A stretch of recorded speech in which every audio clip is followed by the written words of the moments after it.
Dear young friends from around the world, distinguished speakers, members of the panel, and the organizers behind this wonderful 3 days of intensive study, learning, and experiencing action, consultation, and reflection in our personal lives on what the future of humanity should be. I'm truly grateful to Mr. Shiv Khemka, to Mrs. Gauri Ishwaran, to Mr. Raja Chaudhary, who have given me this opportunity to spend this morning with all of you.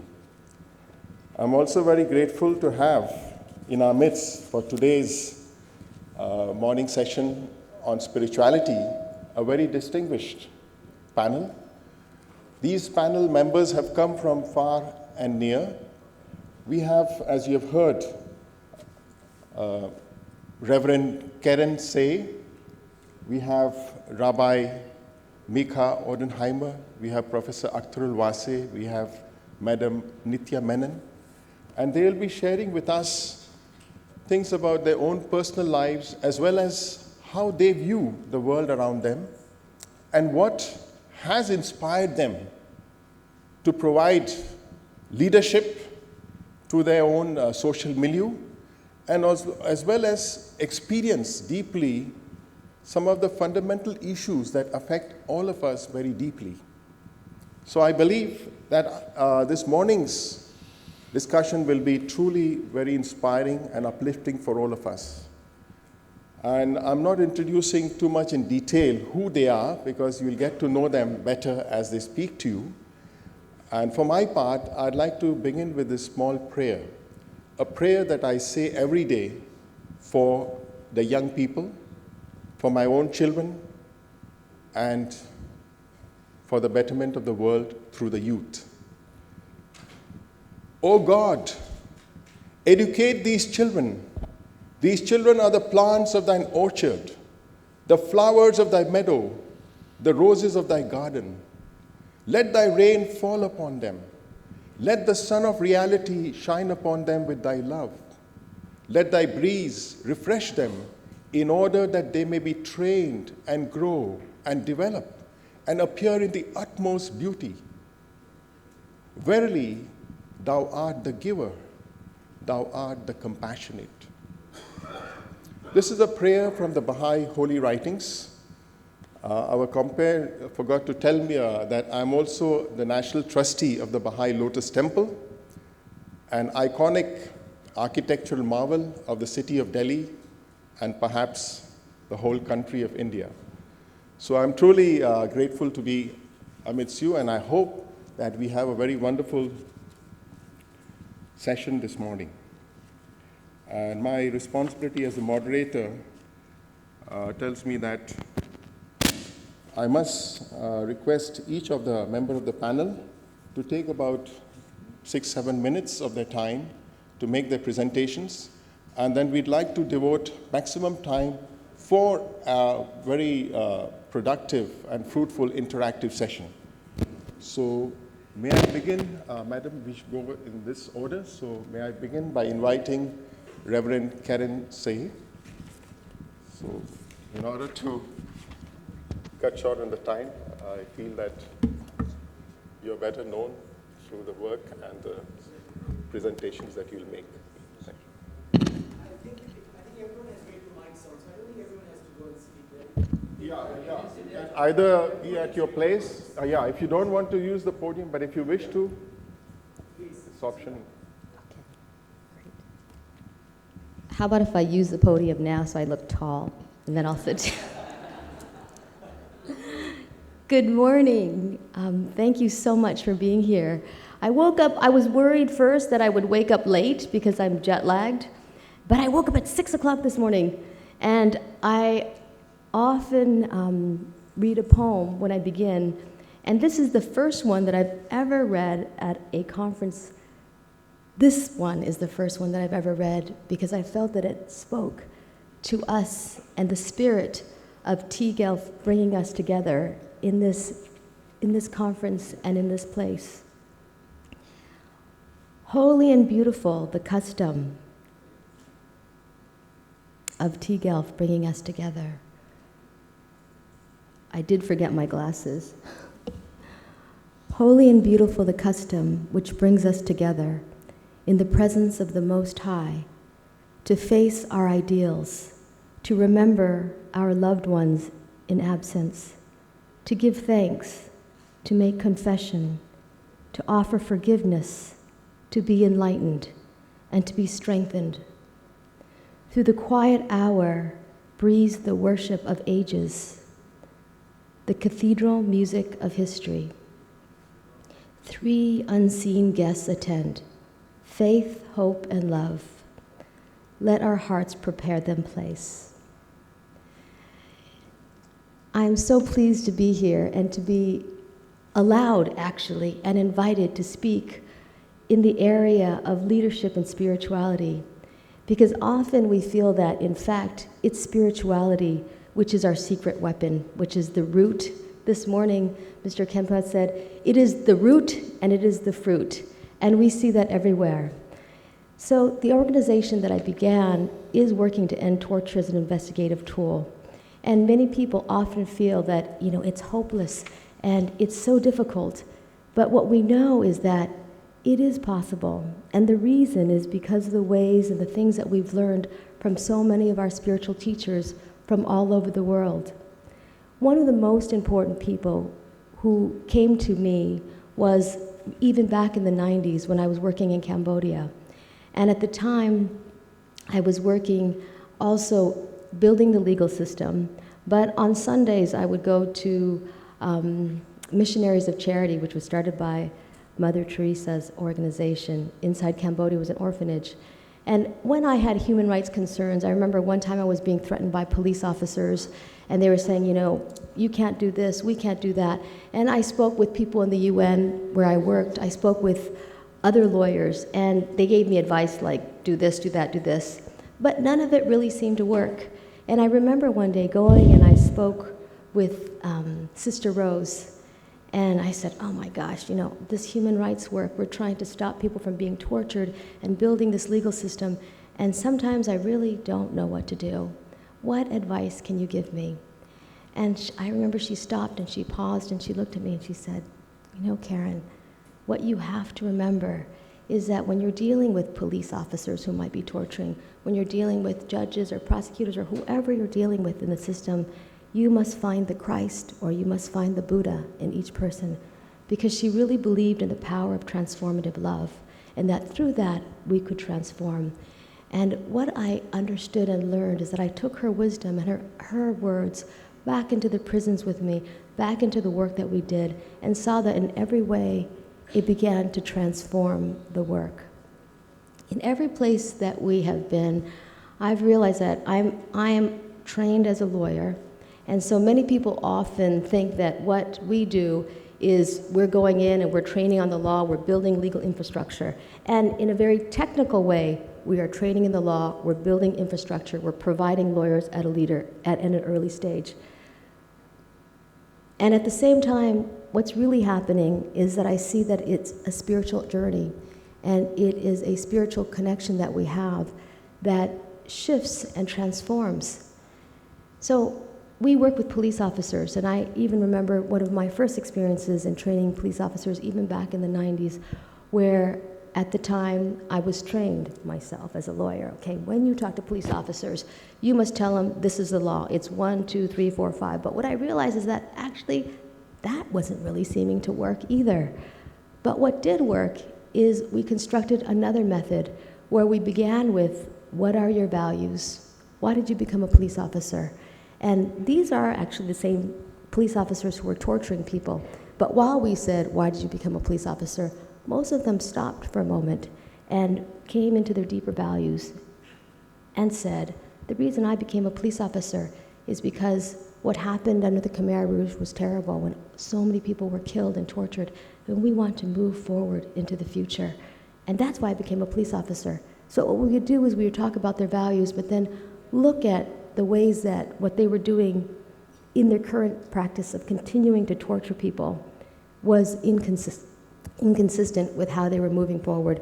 So we would actually bring out signs of things that they said they want to move away from the past in Tulslang, where it said, "Brother, don't you dare tell a lie or you will receive this many lashes," where people were being tortured. And they said, we want to move forward. But as they became more aware of, I think the question was last night as we were watching the dance, who are you? Who are you? And who do you want to become? They began to look deeper into how their values could be reconciled with what they were.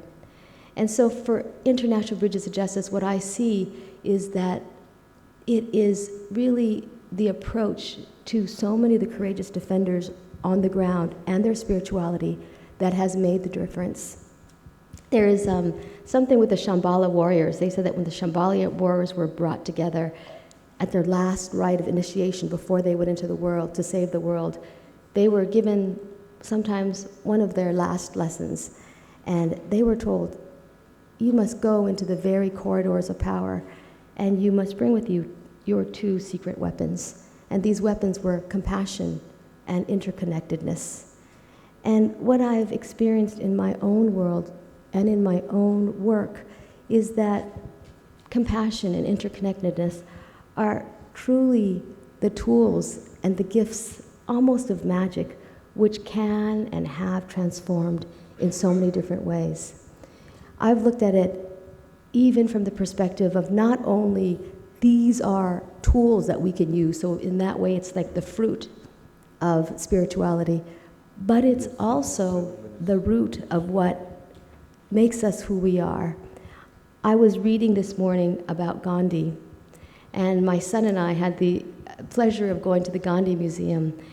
And I remember a very long time ago I read something, and I went back on the internet yesterday to look at it, and saw that Gandhi was once asked, do you do this humanitarian work purely, do you do the work you do purely for humanitarian reasons? And I thought his response was really interesting, because he said, in relation to the question, do you do this for purely humanitarian reasons? Not at all, he says. I am here to serve no one but myself, to find my own liberation. He believed that in the service of what he called, in the service of these village people, he said, I find my own liberation. Because he said, India's transformation is my transformation. And everywhere in our work, we have seen that this is true. Many years ago, I visited and worked with a man from Vietnam who worked with children from safe houses. And I saw this yesterday too, with the group that's doing work on the environment, where they're, the rag pickers or people who work with picking out trash. They were often, Yes, 1 minute. okay. They were often the kids who people were like, oh my gosh, we're not sure that we want them talking to us because they'll pickpocket us or do whatever. But what I thought was amazing is that when I went to them, they were in safe houses, but they were so amazing together. They would sing songs, they were working cooperatively. And I said to this guy, oh my gosh, you're amazing. The work that you do is so beautiful, how you've brought these children together. And he said, I have to tell you that it's not for the children. And he told me the story of the fact that he used to be a heroin addict. He said he was on the streets one day. He was in and out of prison himself. But one day he sat there and he saw a little boy being picked up by the police for stealing some eggs to eat. And he said, oh my gosh, that's wrong. And he looked at his friend, who was also another person who had been in and out of prison, and said, it's okay, we're adults, that we go to prison for things that we do that are not right. But it's not right that children are going into I will finish the story later. Thanks a lot. Sorry to prompt you.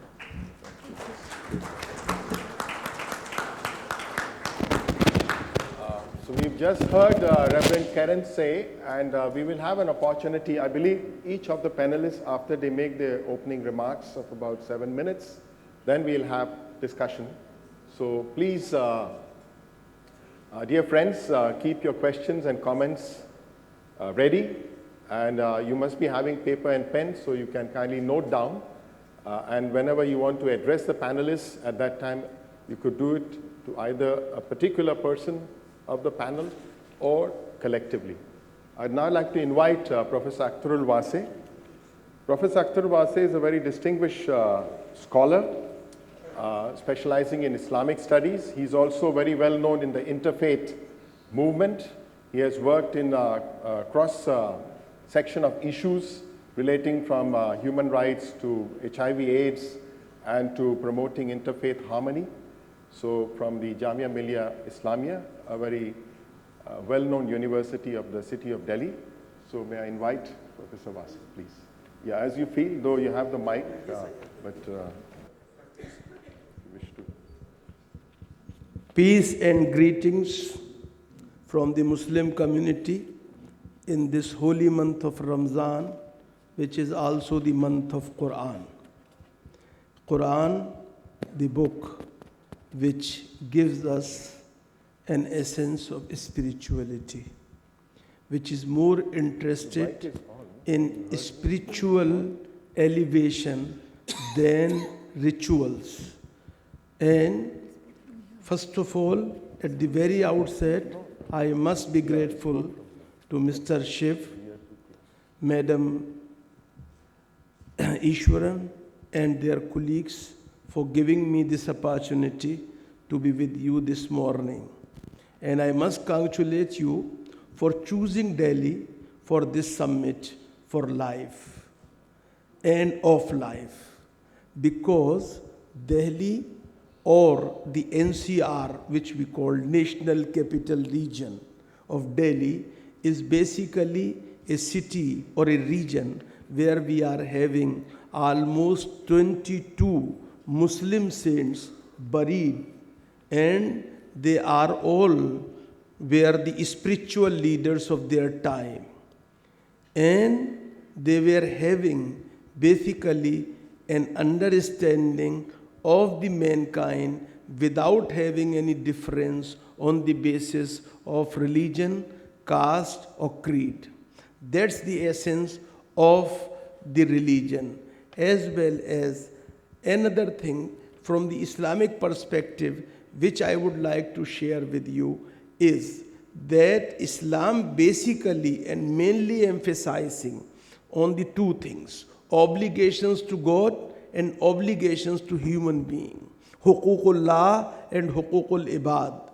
These are the two pillars of Islam's teachings. And if we are following that, the Muslims are following that, then there will be no conflict. Another thing which I would like to submit with the young friends, that to celebrate commonalities is not something very amazing.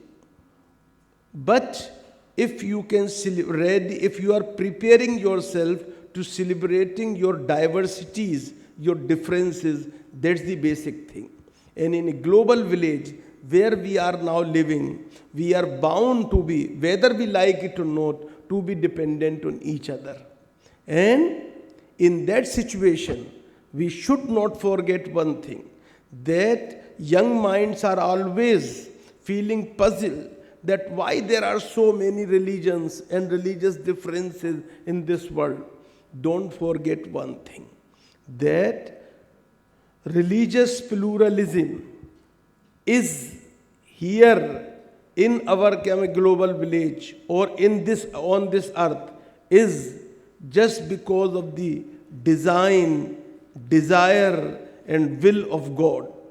And therefore, whatever has been decided, whatever has been designed by God, we should respect that and we should accept that. That's another thing. Another thing which I would like to share with you, that we are living, and I am grateful and I must congratulate once again the organizers, particularly Mr. Shiv Khemka and his team, for organizing such a group and groups around the globe at a time when we are having more commercialization of even religion.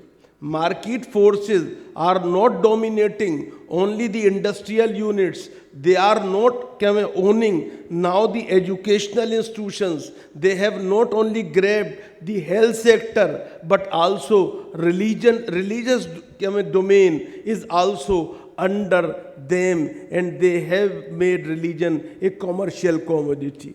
That's basically a thing where this is a great thing that this summit has been called, this program is organized. Friends, mission, you must be man of mission, not man of commission. That's the basic thing we should understand. Another thing is that again I would like to say, whether we like it or not, we are dependent on each other now. And in that situation, my submission to the young people, because you are the custodian of future, our future belongs to you. I will request you, I will earnestly submit to you that you should give a thought to one thing, that a time has come when we should fight against such ills and evils. Those are universally negatively affecting every human being. For example, disease, illiteracy, drug trafficking, and such type of evils are not recognizing the religion or the regions. Therefore, whatever may be our religion, what may be our faith, what may be our leanings, spiritual leanings, we should come forward.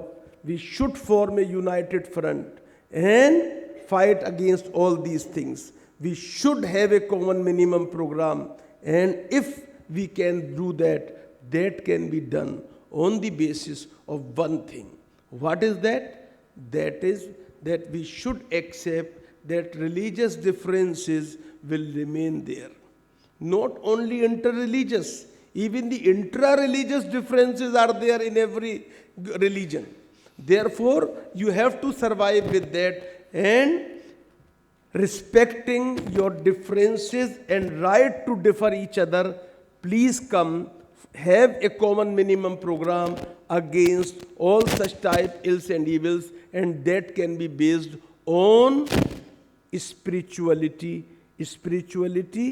which emanates, which comes basically from the healthy values of every religion. No religion is against spirituality. Whether you are willing to that or not, that will decide the fate of the mankind in the days to come. And then, if you will decide accordingly, and you will have that type of alliance and a common minimum program, a common struggle, then this world will become worthy to live with peace, prosperity for the sons and daughters of Adam, who was exiled from paradise, and this world will become another paradise. Thank you. Thank you very much, Professor Vase.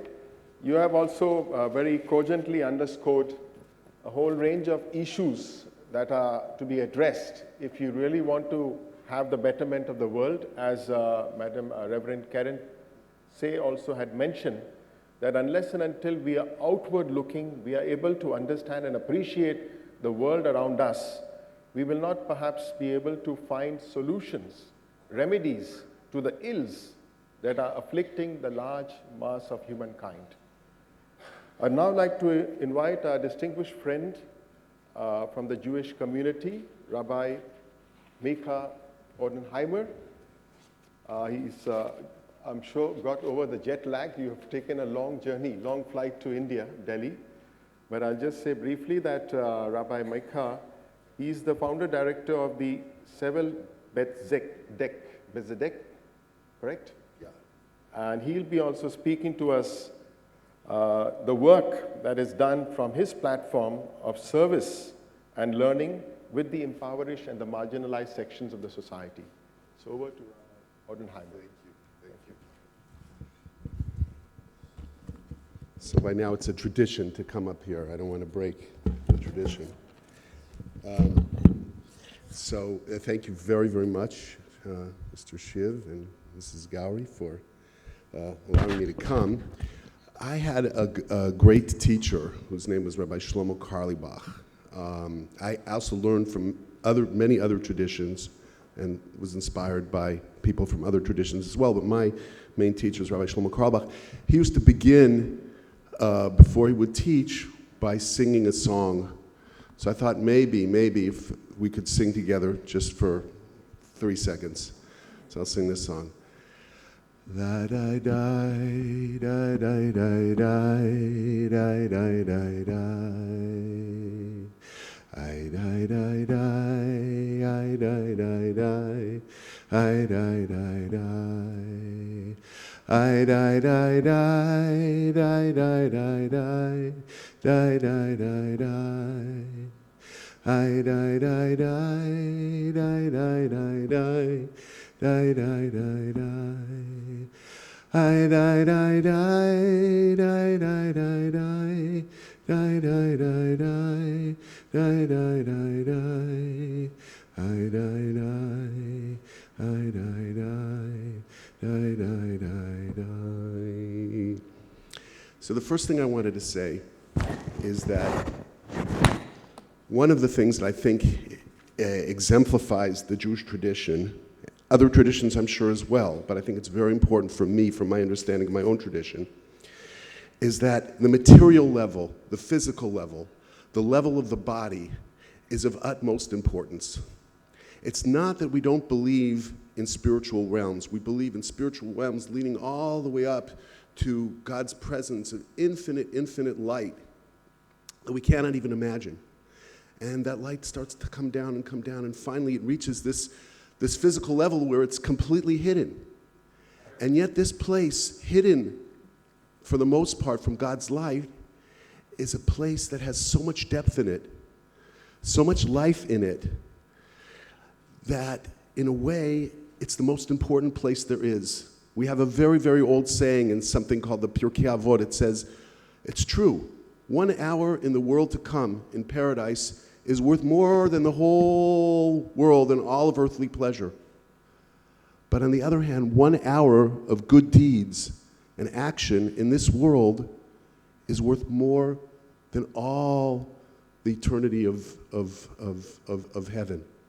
Because this world really has infinite depths to it. Life has an infinite depths to it.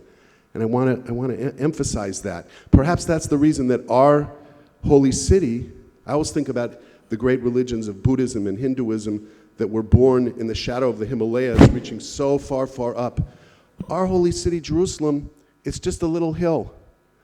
But I think the importance of it is that it's near the Dead Sea. It's a little hill that rises above the Dead Sea, the lowest place on earth, because really our task here on earth is to bring God down, all the way down, into everything, into the physical, into the sexual, into the minute details of everyday life, into our awareness at every moment. And we are very challenged. I don't know how much of you travel, but I travel a lot, and always going from the plane to the terminal, you always have these advertisements in this hall on the way, and they're usually from banks. So there's an advertisement from HSCBS or whatever, HBSC, whatever it is. It says, in the future, and then one I saw that really gave me the chills, it said, in the future, and it shows a fish, and it has, what is that mark on the fish, like those lines where you read it on the cash register? You know what I'm talking about? I wrote it down. What is it? It has, what? Yeah, exactly. A barcode on the fish, and it says, in the future, the food chain and the supply chain will merge. Now that gives me the chills, because there's a sacredness to life that I feel is in danger of being lost in our rush to create a gigantic consumer network. We believe in Judaism, and I believe in other religions too, that every life has in it a holy spark, a divine spark. We can't forget it. We can't just merge ourselves into a network of production and consumption. The market is in danger, I think, of taking us over. Yes, it's important. Market is important. Competition is important. Growth can be important. It's not always important. Can be important. But that market has to serve something much, much larger, which is a common good, which is a goodness of humanity, that spirituality, emerging out of religion, but not only, has the capacity to show us this vision and to contain, to use the market, to use ownership in a productive way, but not to make it into everything so that we're hanging on for dear life, human society and culture hanging on to dear life. And I see this as one of the great challenges of your generation, how to use this great power harnessed by the market and capitalism, but not to be overwhelmed by it, not to allow it to drain our oceans and to kill nature, and to become more important than the task of making sure that every human being has nourishing food to eat and nourishing content for his mind and for his soul. And about leadership, I want to say that in our tradition, leadership comes from caring deeply. When Moses, he was raised in the house of Pharaoh. Okay, so he had all this great privilege and everything, and I'm sure that it helped his leadership. But he really became a leader when he went out and saw the suffering of his brothers who were enslaved in Egypt. And you too, you all are the chosen, I understand, chosen from many, many people for the privilege of being here and of learning and studying. And your brothers are the ones that were not chosen. Your brothers are all of those that, and leadership really comes out, to me, true leadership, from caring about your community, and in our case, because our community is more and more the entire world, understanding and empathizing with the suffering of every human being and every piece of life on the planet, rejoicing with them. That is, to me, what can make you a leader. To that extent that you care, that will give you the motivation to really lead. I want to say one thing also about leadership, that it can be very lonely, and it can be very disconcerting, it can be very difficult. You can believe that all the responsibility is on your shoulders, and here too, spirituality, I think, is really important. I told you about the idea of the light coming down. So there's this image of God sending his light down through the worlds. Each world, it's masked a little bit more. Finally, it comes to the gateway of this world, and it can't come in. It can't come in. There's no room for spirituality, for this light yet in the world, in this massive amount. Because God wanted to create a place for us, also an arena for us to work and to live. So it's frozen. The light is frozen, and that's called the firmament. This is an idea found in the Zohar, in the Kabbalah. But then through our work, through the warmth and the heat of our compassion, of our love, of our devotion, our prayer, we can little by little melt some of that light. And why is that an important image for me? It's an important image because what it says is our effort on the one hand is important. The light is melted by our effort. The light is melted by our effort. But on the other hand, what comes into the world is not commensurate with our effort. It's not one-on-one. It's not measure for measure. That light that comes in is infinite. We don't know what our efforts are going to do. All we can do is make our efforts. The result is not linear, and we know this now also in complexity science, that the world does not work in a linear way. So all we have to do is to do our best, to do the best we can, and to have warmth in our heart, to melt that light and have it come in, and we don't even know how deeply we can affect and what kind of chain of cause and effect we can begin. So thank you.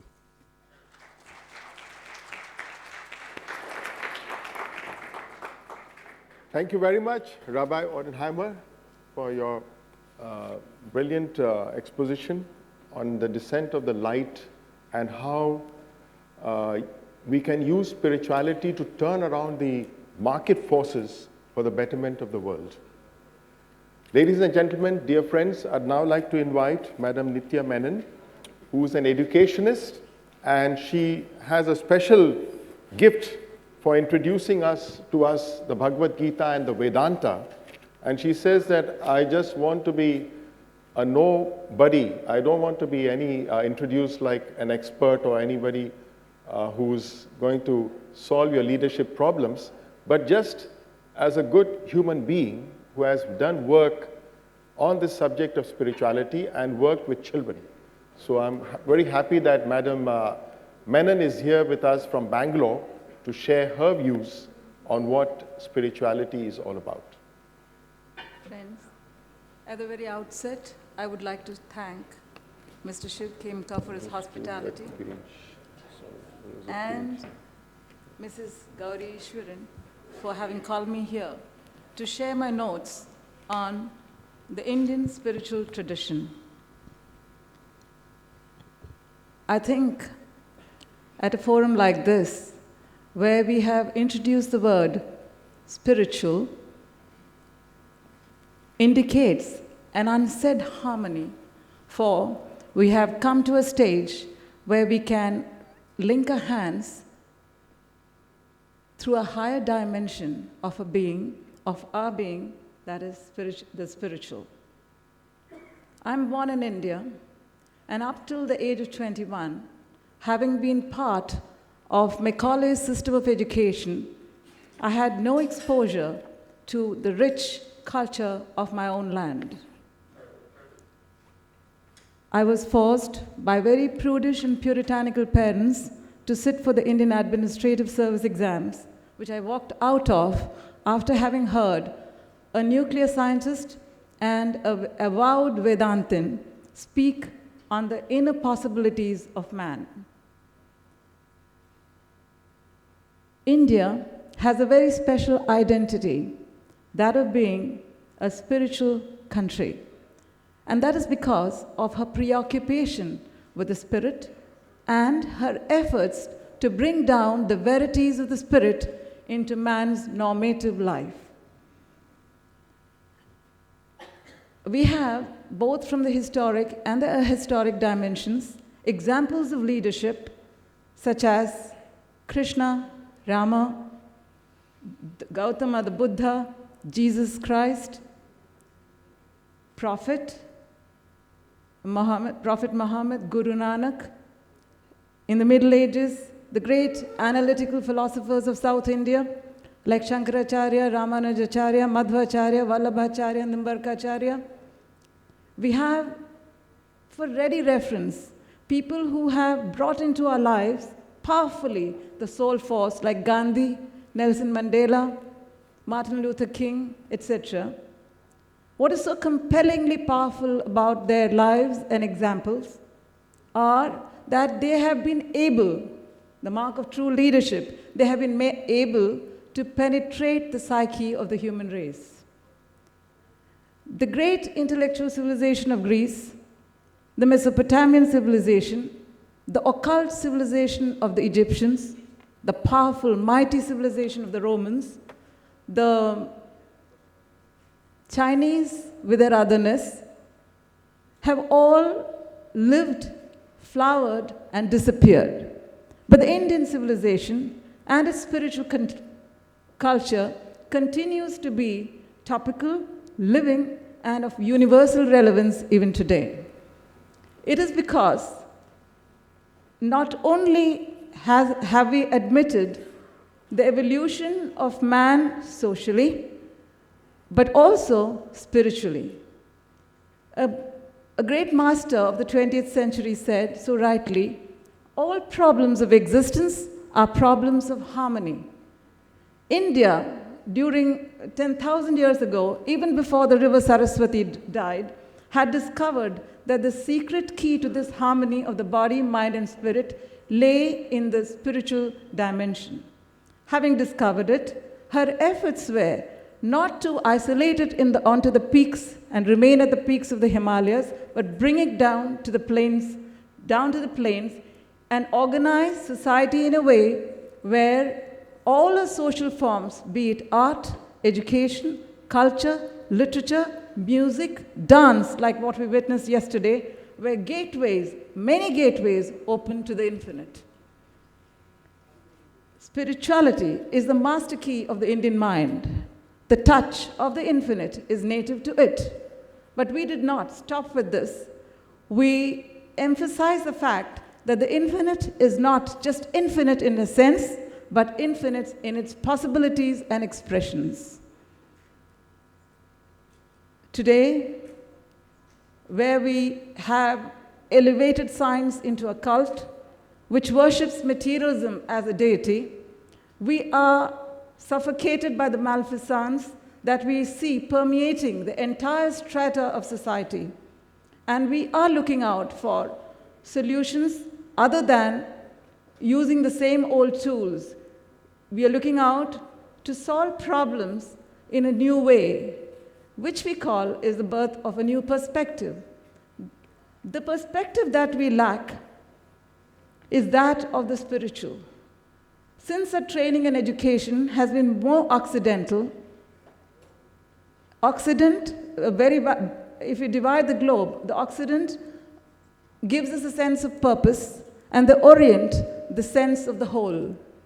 The challenge for today's leadership, the challenge for those who are aspiring to bring about a radical change in our lifestyle, rather use our life, use our capacities and capabilities to serve life and not life serve us. Such leaders have to see that this balance of the whole and the sense of purpose has to be fused together. That is the challenge of today's leadership, and I think the answers lie in at least a workable study of the spiritual source books that the ancient traditions of humankind has given us. Thank you.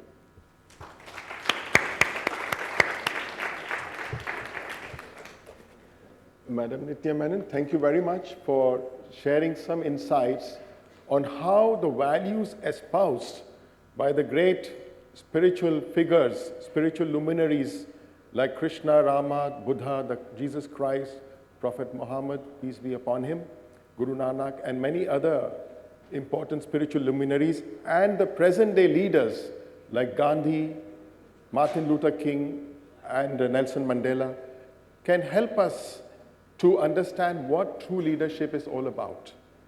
And I believe that her plea for a new perspective is truly valid and requires us to ponder over. For my part, I believe that a new life is stirring within all the peoples of the world. But perhaps most of us have not been able to perceive it. And my own value system tells me that civilization is moving forward. But the crisis that we have confronting today is a crisis of profound transformation. And just by way of illustration, because many of the things that may have happened in the past have no reference point to what's happening today. I mean, just take you back a few decades. When the radio was invented, to reach a population of 50 million, it took about 38 years. When the television was invented, to reach that same population of about 50 million, it took 13 to 14 years. When the internet came into the public domain, to reach that population of 50 million, it took less than 4 years.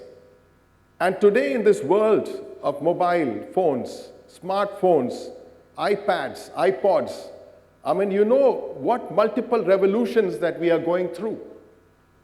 So this ability to communicate at the speed of light and travel at the speed of sound has thrown up a whole lot of challenges on the meaning of leadership.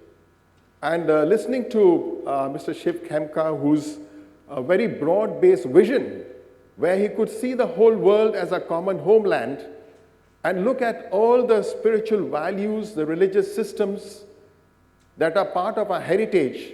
How can we utilize this very wonderful spiritual force in becoming true leaders? And he said that all of you here, the young friends, are chosen ones. So I believe we have, yes. So I was just sharing my bit a little bit. And I feel that we have to be optimistic. We have to be convinced, first of all, that the power of altruism is real. And we have to believe that true leadership will come about in the collective leadership that we can provide.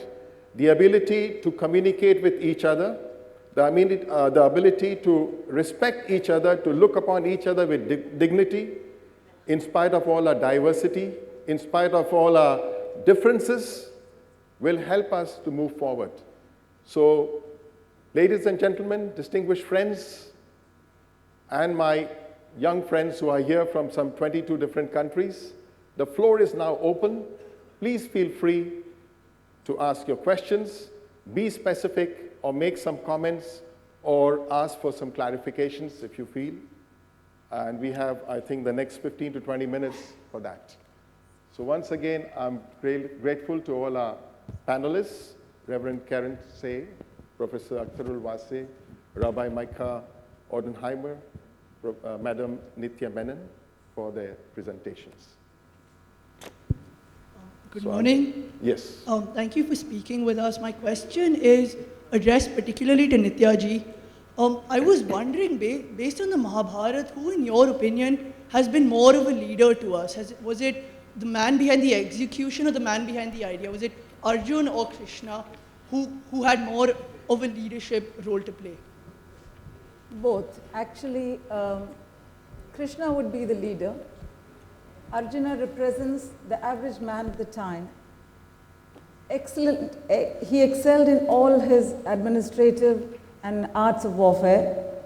However, when the most challenging crisis, he was faced with the most challenging job he had to do as a leader, there was a complete psychological collapse. And it was then that Krishna, the leader, he was never about control. As the whole allegory of as the whole symbol of the chariot shows, he was just a driver sitting and almost whispering into the ears of Arjuna, who sat above him. That's about leadership, making you feel that you have done the job and not he. Many times during the war, when Arjuna refused to take up his bow and kill his guru, his grandfather, Bhishma, Krishna threatened to act in the war. He also showed Arjuna that he could destroy the whole world. He had the power and capacity, let us put it that way. But definitely it was Krishna who was the teacher and the leader there, not Arjuna. Like I would say, Marshall McLuhan, the great communication man, says, we are all crew on spaceship Earth. We are not passengers. And a true leader is about helping the other not feel like a passenger.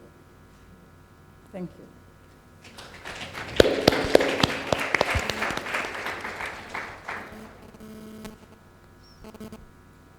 Good morning. Ms. Karen, we were all really enjoying your story. I would request you to please complete it. Thank you. Sorry. I'm obviously Chinese and very Asian, so I have to follow rules. Yeah. I don't remember where I was, but basically, the Vietnamese man said to me, I said, this is so amazing what you're doing in the safe houses. You've transformed these children. They used to pickpocket people, and now they've come together as community. You've done so much, and I thanked him for transforming these communities. And he said, no. He said, you see, I thought that I was going to transform their lives, but I used to be a heroin addict, and now I'm a different person.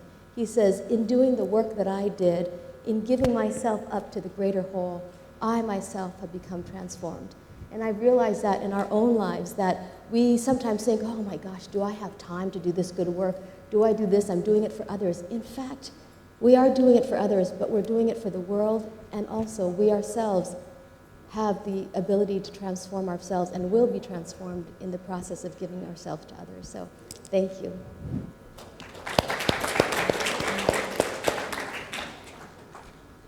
You talked about accepting God's design, and then you talked about the evils in the world and the ills that we face it. But how would you reconcile the fact that the evils in the world as well as the ills are part of God's design? Yeah, you mentioned about God's design. There is a spiritual design to everything that's happening.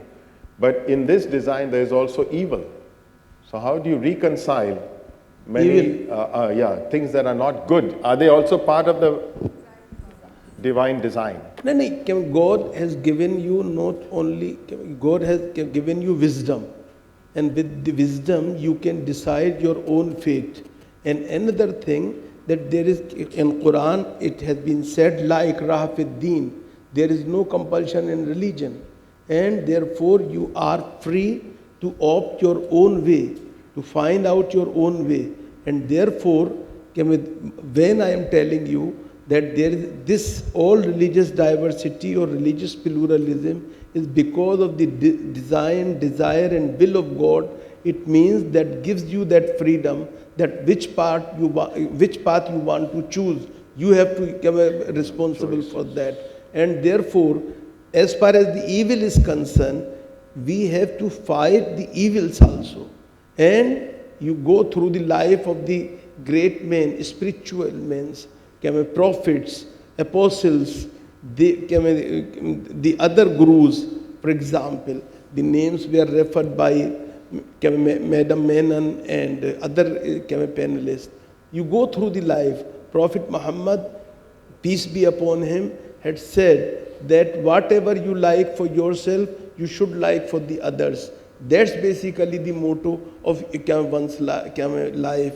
And therefore, if you will have this type of motto, then probably you can be in a better position to fight all evils. But if you will be selfish, you will think only for yourself, then you will always be not only yourself in trouble, but all of your associates and fellow human beings will always be in trouble.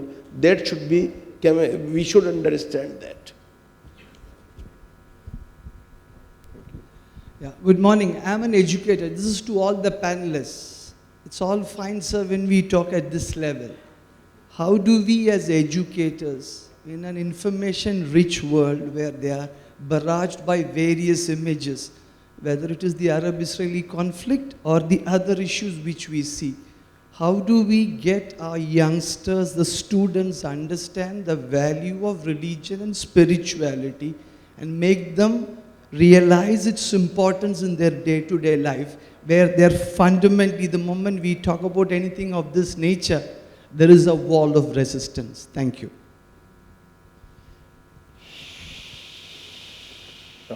Well, I'd be happy to respond to this.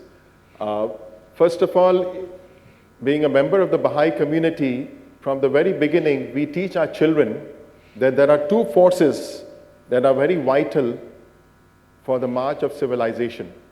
One is the force of science and technology, and the other is the force of religion and spirituality. Today, to a great extent, the crises that we are experiencing in life is because there is a chasm, there is a disjunct. But as human beings begin to realize that the complementarity of these two forces, the coordination and collaboration of these two forces can help us solve our problems, then we will begin to appreciate the true nature of collective leadership. Because religion as a system of knowledge must complement the other system of knowledge called science. The methods and the processes that science has developed are extremely valid, similar to what religion has given us in helping us discover who we are and what is our role as human beings in the progress of society and civilization as we know it. So for Baha'is, we believe that this period of transition is actually a wake-up call for humanity to realize that the world is our common homeland, and all these wonderful gifts that we have received, both from the world of science and religion, are designed to help us reach to a new level of maturity.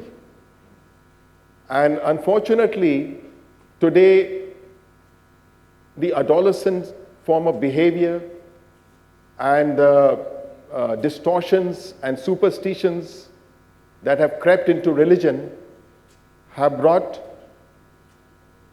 a lot of problems.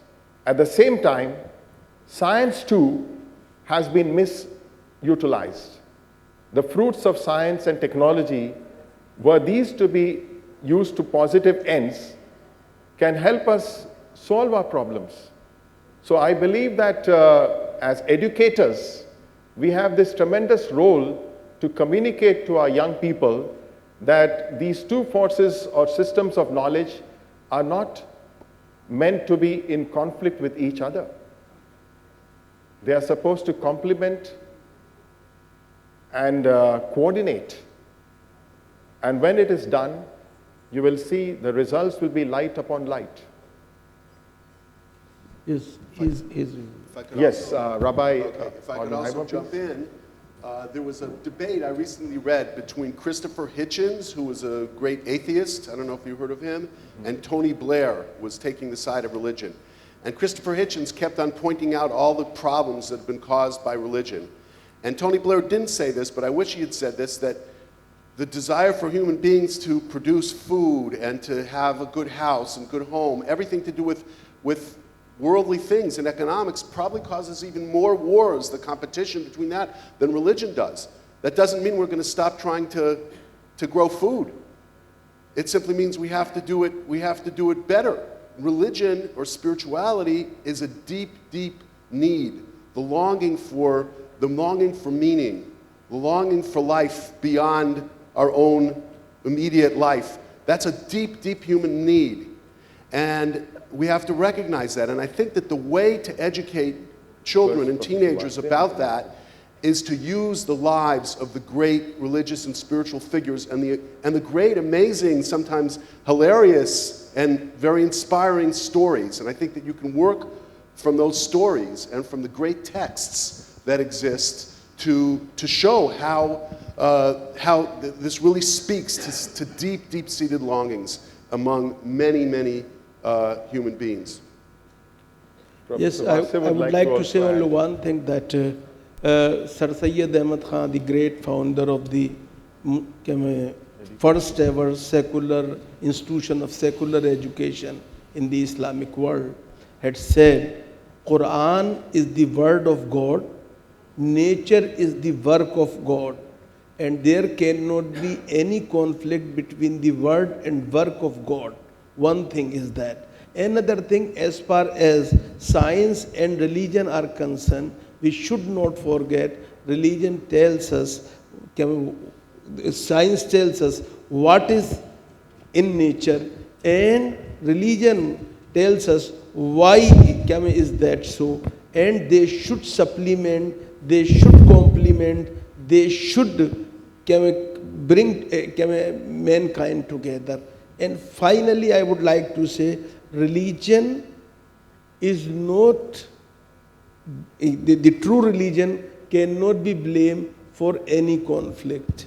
And if I will again say, why the First World War and Second World War were fought? They were not between the two religions, but between the co-religionists. So therefore, religion is always not being made responsible for all these type of conflicts. We should understand, and in that perspective, we should think about all these matters. Thank you. Can I just make a comment? I would just like to add that just like a thorn takes a thorn out, it's only through educating the kids gradedly, because evolution is a tardy process, and therefore you expose them to this dimension of life through education. It has to be part of a national curriculum. We study comparative religion, etc. in the universities in the West, but not in India. We hardly have a chair of philosophy in any university, spiritual philosophy. And also have little workshops included so that we ask ourselves the fundamental question, who am I? We all have a common name, I. I'm Nitya, I'm a Hindu, I'm a so-and-so, I'm a this thing. But the root of this I is the answer that spirituality gives. And these things, this little thing will, allow us to, because the universe is a variable, we all are variables, it will allow us the freedom and a Catholic spirit to develop in children, a spirit of inquiry, because we are nature's thinkers. Yeah, just a small comment. and to build upon what has just been said, I'm drawing this from our discussion early in the morning when Professor Vasi had mentioned this very interesting fact, saying that science and technology, like you said, it's sort of helping in the progress of the world, but had also caused Hiroshima and Nagasaki. Similarly, religion can be used both ways. It really depends on the wisdom of the person, of the individual, on what way do you want to use it. This wisdom, which the leadership, what we're talking about, needs that wisdom, comes from spirituality. That's it. Yeah, it's a very nice comment. Yeah, we have. Good morning, I'm Chandrika, and my question is about, so we've been talking about leadership a lot, and leaders need a reservoir of inner resources they need to build so they can call upon it any time when they face conflict or challenges. So what are some of the things we can do in our daily lives to build these inner resources so that we can stay true to ourselves come what may? Yes. And this is to anybody. Maybe Ms. Karen, you could start, but this is open for all the panelists.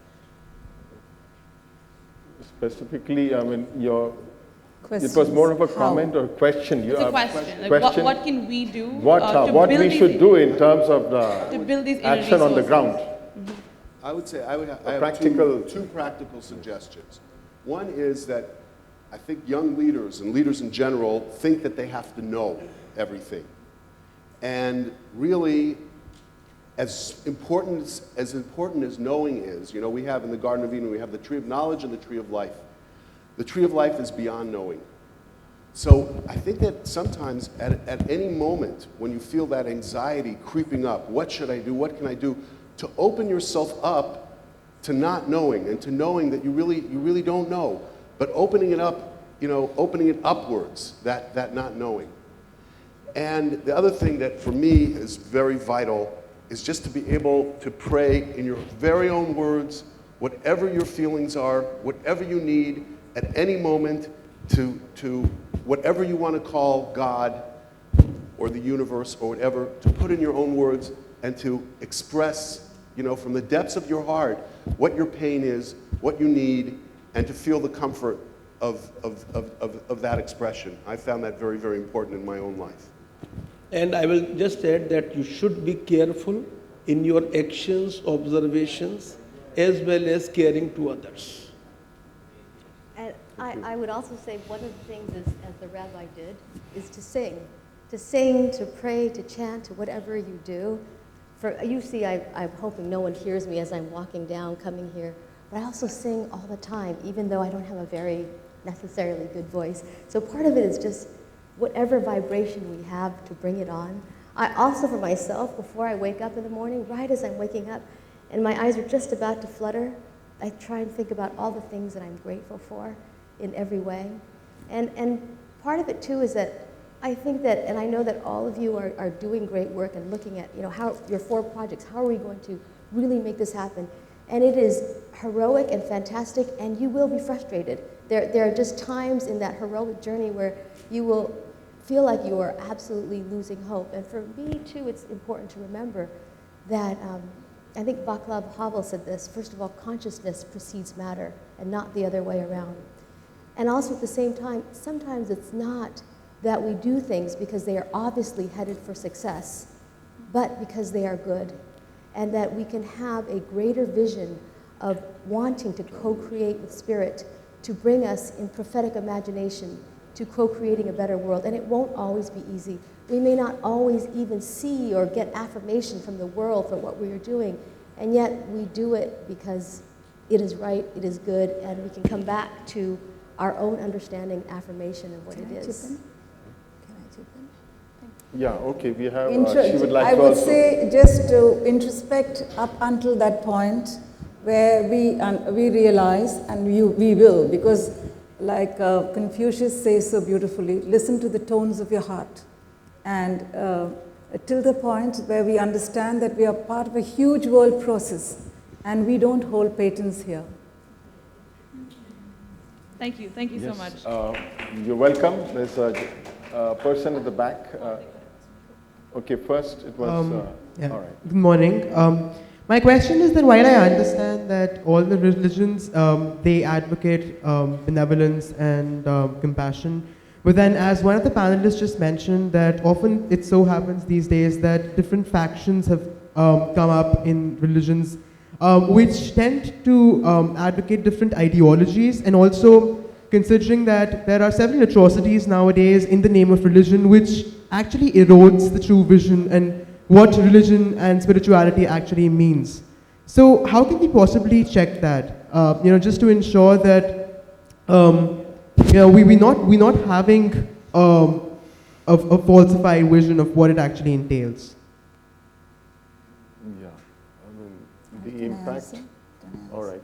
I think because there are two aspects to religion, my child, and that's one is a temporary aspect relevant to the age and time, and one is the permanent values which all the religious traditions carry. If we were to assess it in terms of those permanent values, these external discrepancies and distortions would not happen. Yes, these social aberrations. We have to recognize that that human beings, hopefully, and this is something we believe deeply in Judaism and I think in other religions too, human beings have the capacity to evolve and to transform. And the religions themselves also have to go through transformation.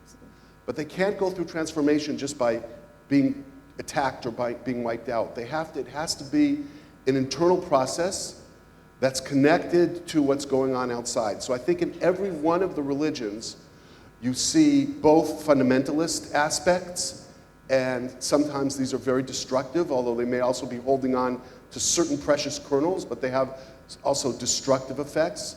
And you see people who are flowering in a new way that can connect them while keeping their own identity, can also connect them to other religions. And this evolution is something that we have to believe in, and we have to strengthen. Yeah, so if you appreciate the historical paradigm of the evolution, then religion and spirituality also has to evolve with the times. And this too, please, I don't want to interrupt you. Good morning. My name is Sanya. What I want from you is an opinion on a very personal belief that I've come to hold in the last year and a half that I've started foraying into this area of spirituality and exploring what it means personally to me. And the way I see it, I see religion and spirituality as two very, very distinct things which are separate from each other. And I've always thought that religion is a way to spirituality, and it is the means to an end, and it is this kind of search for oneself that every religion kind of advocates and just takes different paths. Like the stupidest analogy would be like, it's all automobiles, but we just call our cars different names, kind of thing. It takes us the same place. That's where we want to go. But do you think that I just have this increasing feeling every day that we've got so caught up in the means that most of us never reach the end to which the means kind of try to lead us. And in that way, isn't religion now, I don't have any problem with religion. I am a very religious and spiritual person. But I do think that its interpretation in this day and age, isn't it impeding the purpose for which we have it? Just, I would like to say that that's a very serious problem, because the interpretations are creating sometimes more havoc than they are resolving the problems. And they are answering the very disturbing issues. That's the problem. So therefore, we should try to go directly to the religious text, for example, and have a direct access and try to understand ourselves. Don't rely on many interpretations, because many interpretations can be very misleading.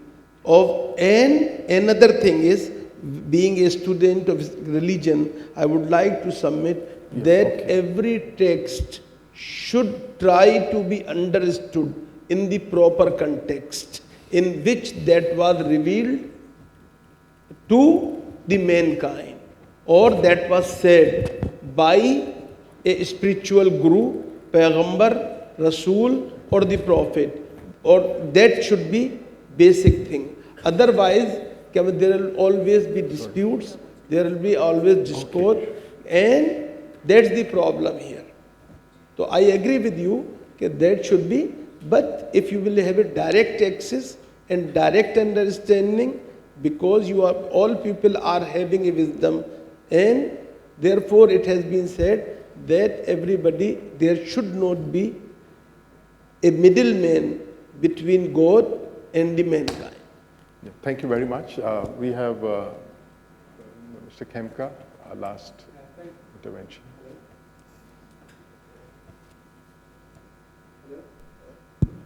Yes. Yes, thank you all very much for some very enlightening comments. I want to ask you a question, which, I feel people have an answer to, but I want your opinion on this question. Can one be a great leader without spirituality? No. And without religion, and why?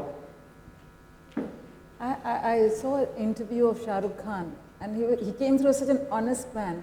When he was asked to join politics, he said, I can't. I'm not yet ready to be a leader because I'm still selfish. It is only through the spiritual dimension that we transcend the ego, which suffocates us, and can be of selfless service and serve life rather than be served by life. Yes. Sir, a leader can only be a person who is selfless, who thinks not about himself but for all others. That's basically the quality of a leader. And therefore, and spirituality, and I will again say religion, because I do not separate religion from spirituality. Because my understanding is that religious is a physical manifestation, and spirituality is basically the soul, or in Mr. Shiv Khemka's words, that is the root and finally fruit. So therefore, you must be spiritual, and you can only be spiritual once you are neither commercial nor self-centered, and or selfishness is more harmful than to be self-centered. So therefore, even if you should not be self-centered. So therefore, and as I was telling you just before, a few minutes before, Muhammad, peace be upon him, had said that a leader must have the quality, not only leader, everybody must have the quality that whatever he or she is considering better or good for himself or herself should consider it for others also. So that is basically the essence of to be a leader, and without that nobody can be a leader. And as religion is misused, so is the word and institution of leadership, because that is also grabbed and hijacked by the people of selfish nature. Okay. Yeah. So, Rabbi, there was a Hasidic teacher. Hasidism was kind of like a movement in the 17th, 18th, 19th century, 20th century in Judaism. And someone asked the Rebbe Mikotsk, he was a Hasidic leader, who said, you say everything in the world has a purpose. What's the purpose of atheism? So he said, the purpose of atheism is when you see a poor person, don't say, oh, well, I don't have to help him. God will help him. No, at that moment, you're an atheist. And Rabbi Kook, Rabbi Avram Yitzchak Cohen Kook, one of the great leaders in the early 20th century in Judaism, he was dealing with a lot of secular Jews who were great leaders in building up the nation in this time of great crisis. And he said, you know something? In a certain way, the atheists are right. You know why? Because God does not belong to any category, even the category of existence. So they're right. God doesn't really exist. It doesn't fit into any, even existence is too small and limiting a category. So I would say that you can be a great leader. What do we know? You can be a great leader without any spiritual beliefs. You can be a great leader just because you love justice, just because you love equality, just because you love human beings. Will you have conceived and seen all the possibilities and potential of humanity? No. Can you serve a great purpose? I would say definitely yes. Madam, would you like to say something? I have a little remark to this. Yes, I believe that one cannot be a good leader without spirituality, because the essential nature of human being is spiritual. And normally, instead of asking the question, who am I ask myself, what kind of a human being are you? And if you compare a human being to a lamp, and if that lamp does not give light, then of what use is it? In the morning, we are talking about human beings like a mine, and this mine is full of gems of inestimable value. So through education, we begin to discover these hidden gems and talents and potentialities. So if you are going to be a great leader in the years ahead, then always ask yourself the question, what kind of a human being are you? Are you able to inspire trust? Are you able to motivate? Are you able to instill confidence?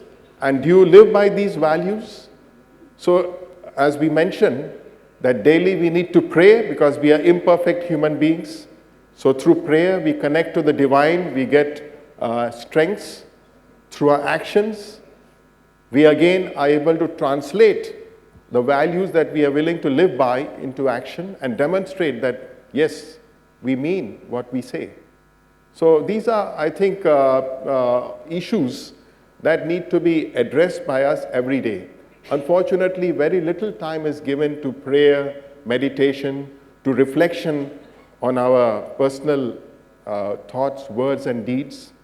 And if we are able to take out time every day for these essential activities, I'm sure day by day, we'll be able to bring improvements and make the necessary changes in our lives so that we truly demonstrate the qualities of great leadership. And I would say the same thing, that I very strongly believe that great leadership is rooted in spirituality. And I'm often sad because I went to Harvard Divinity School, and I know that many leaders from many countries come and they go to the Kennedy School, which is great. They go to the business school, and it's fantastic. But you see, too, that oftentimes when there's democracy, when there's transitions, that it's all focused on the technical skills. And what you see is that if the values are not addressed, if the spirituality is not addressed, that maybe people change power, but at the root, we need to be reflecting on our spiritual values and how we lead in that way. And I've noticed in even our own organization that we don't choose people on spirituality, but when our leaders have come together, I noticed that one person, the guy who came, our fellow from India came, and he's a Hindu, and he practiced it every morning. And our Cambodian leader came, and he was Buddhist, and he was a Buddhist monk for 14 years, so he brought everyone in chanting and prayer. And then our leader from Zimbabwe is Christian, and he led everyone in prayer in the morning. So it wasn't that it was any one particular religion, but it was that everyone brought their spirituality to their leadership, and it was what allowed them to have prophetic imagination everywhere. Thank you. Thank you. Again, I'm not on the panel, but yeah, it's on, I think. Yeah, it's on. You can hear. I certainly want to add another dimension, which is not just look at, again, you've used the words respect and interconnectedness and so on, but I think we need to look beyond the human race. I think the respect for other forms of life. When you look at the whales, the elephants, even the bees, people might say this true meaning of altruism is actually apparent. They actually sacrifice their lives for the benefit of the population of that species. So people might say, well, it's already in the nature. So it's not as if it's something that they have learned. But I think human beings, if they can really begin to appreciate this interconnectedness beyond the human race and begin to build a sense of tolerance in spite of our differences, then I think the kind of richness we have in biodiversity, I think that can play up in our own lives as well. So tolerance, yes, but a very strong sense of what is right and wrong, that is also apparent. You can't just tolerate everything. But I think the question that Chandrika raised about leadership, how do we build our inner resources? A much more interdisciplinary approach to addressing problems, learning that there are very complex issues, what are called wicked problems, no easy solutions, but I think the more we are aware, I think there's a greater likelihood that we'll be able to address these problems. That's a great summing up.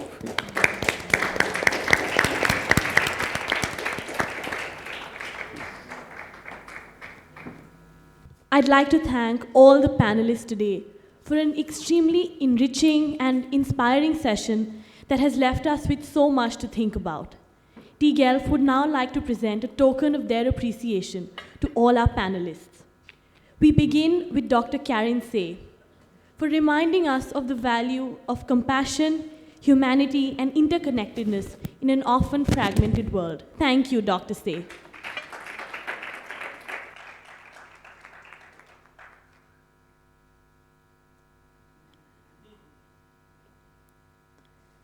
Next, we'd like to thank Professor Akhtarul Wase for reminding us how important it is to embrace the complexity of religious diversity. Thank you. We'd like to thank Rabbi Mika Odenheimer for showing us the conjunction of the spiritual and the physical and telling us the sacredness of everyday life. Thank you, Ms. Nitya Menon, for making us aware of the rich culture of spirituality and telling us about the philosophers and thinkers who have shaped spirituality today.